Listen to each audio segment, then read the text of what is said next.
Hello, Mr. Munger. My name's Chris Antonio. I'm from Marin County.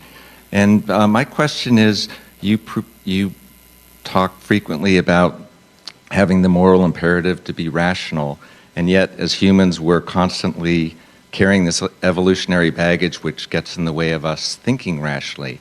Are there any tools or behaviors you embrace to facilitate your rational thinking? The answer is of course. I hardly do anything else.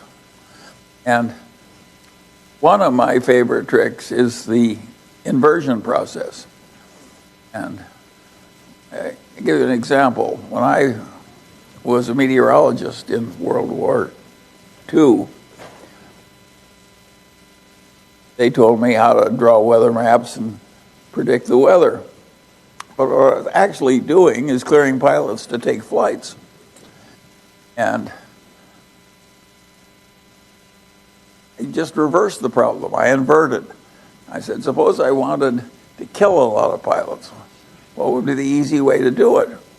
And I soon concluded that the only easy way to do it would be to get the planes into icing the planes couldn't handle, or to get the pilot into a place where he'd run out of fuel before he could safely land. So I made up my mind I was going to stay miles away from killing pilots by either icing or getting them into sucked-in conditions when they couldn't land. I think that helped me be a better meteorologist in World War II. I just reversed the problem. And if somebody hired me to fix India, I would immediately say, what could I do if I really wanted to hurt India? And I'd figure out all the things that could most easily hurt India, and then I'd figure out how to avoid them. Now, you'd say it's the same thing, it's just in reverse. But it works better frequently to invert the problem. If you're a meteorologist, it really helps if you really know how to avoid something, which is the only thing that's going to kill your pilots.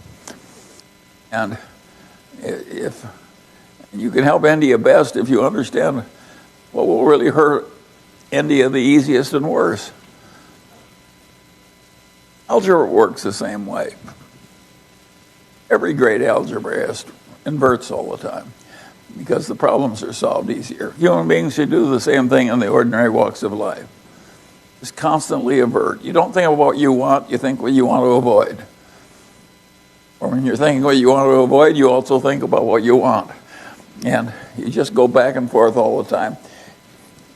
Peter Kaufman, who's here today, he likes the idea that you want to know how the world looks from the top looking down, and you want to know what it looks like from the bottom looking up. And if you don't have both points of view, your reality recognition is lousy. Well, Peter's right. And inversion is the same thing. Just such a simple trick to think, how does this look from the people above me? How does it look from the people beneath me? How can I hurt these people I'm trying to help? All these things help you think it through. And they're such simple tricks. They're like the lever. They really help. And yet, our great educational systems give advanced degrees. They don't teach people these simple tricks. They're wrong.